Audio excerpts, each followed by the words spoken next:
I flew in from Brisbane this morning to do this because I wanted to be face to face with you guys. Oh wow. To my tell you God. that this is no joke, my favorite movie of the year so far. Oh, Like no joke. I like do this thanks for a so job. much. I review movies all the time.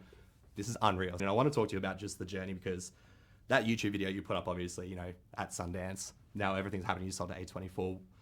When you first came up with the concept of this movie, was there any idea that this was going to be your path at the moment? Oh, no, you never have any expectations like that anywhere. And that even when we with the reinvest our fees into the film, our lawyers 8% of Australian films make their budget back. Yeah. And so there were figures like that, and I was like, oh, and then we just kept all our friends were always joking about direct to streaming or direct to DVD and everything. Yeah. So we didn't go in with the expectation of it being seen by anyone.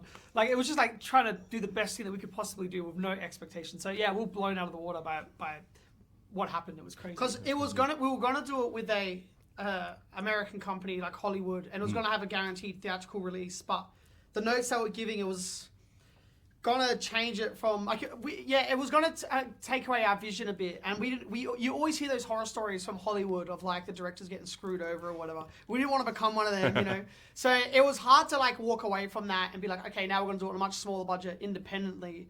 But it'll be our film, and we can good or bad, it's we got what we wanted, you know. That's the movie we wanted to make, and how it was going to be received, we had no idea. I want to talk about the opening scene of the film because I think, and I want to get your opinion on this as well, the opening scene is the hook, right? It's what everyone's going to remember.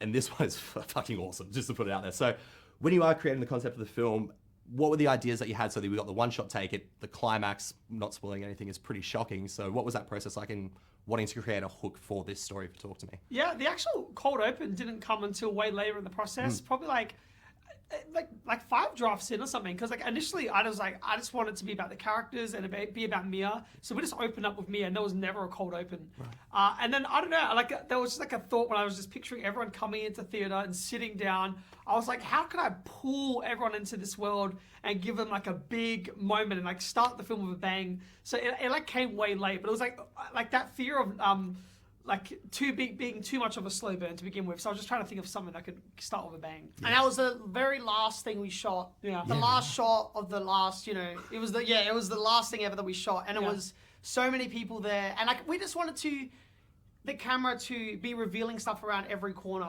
Every corner reveals something new, That's what we're going in with. And a capture an Aussie house party. Yeah. A banging I was like, that was Australian authentic. party. Yeah. And then talking more about the craft of everything, practical effects is the foundation, even back the RACKA RACKA YouTube days, right? Everything you guys do is practical effects.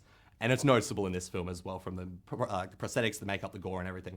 How important was for you guys to keep that filmmaking style that you love so much in this film as well? Oh, so our makeup Bible was super extensive. Our makeup team was so cool. And I was even the makeup artists that we had on RACKA RACKA, we got to bring them onto here, Beck Barato. We got to let her be a head of department, which was so cool to have her and be able to rely on her. And then also the makeup effects group, Nick and all those boys, they just brought it every single day. We were very, very specific and knew we wanted to pull things off practically. Every single effect is practical, and it's and it was tough because it was originally supposed to be an 8-week shoot, and it got withered down to a 7, to a 6, then to a 5. And we had big prosthetics, it was keeping on top of that, but we never wanted to take away from the practical aspect of it. And it is easier to go fix it in post, but you always notice that the movies like Alien or The Thing, they stand up more now than some movies do that were made a year ago. Yeah. So practical is always better, and we're always going to do things as practically as possible. Yeah, shout out our makeup effect group. I know you've probably talked a fair bit about inspiration for the film as well, but when we did speak last year, you told me that your favorite movie is Memories of Murder, right? And I hadn't seen it, and that's an insane movie. It's so good. But one of my favorite moments it's a creepy movie, but there's a really scary shot in that film when the killer emerges from the blades in the grass, right? And it's totally unexpected. So I'd love to get your idea or know what is one of the scariest movie scenes from maybe a movie that's not as scary that has stuck out in your mind, or maybe even served as inspiration for this film. I remember from a jump scare aspect, having a jump scare have a lot of weight. Do you remember that scene in Fellowship of the Ring? Oh, when he gets the ring, right? Yeah. I remember what where did that come from? This is confession. I loved that. It's a scene that scared the shit out of me when I was a kid. So I reckon that was such a cool. That's a more mainstream one, but I think that's one of the best jump scares. It's great. There was a film I just watched recently, Throne of Blood. It's an old Japanese film, and it's like a samurai. He's like taking over the kingdom, and he's killing his friends like to become the top dog, you know. Yeah. But there's a really creepy scene in that where he knows that his friend's not going to show up to this dinner because he's going to be murdered, and then he looks over and his friend's sitting there, like there, but it's his ghost. It's so scary, and it's an old, a really old film, but oh my god, it still gets you. Oh, those films. There's so many of them. There's like I think it's called The Innocents. There's a film from the 60s, The Innocents. Oh, that's creepy to me as well. Like I found the whole vibe of that movie really unsettling. Yeah. So it's crazy how cinema is just. You can date back as far back as the 30s or the 40s, like the first films that were ever made, and they're still terrifying. There's good moments all the way through the history of cinema. So there's so many. I've really enjoyed talking to you boys. Like I said, I'm no joke. This is my favorite movie of the year so far. I watched it back in Sundance. Like we got a virtual screener here in Australia.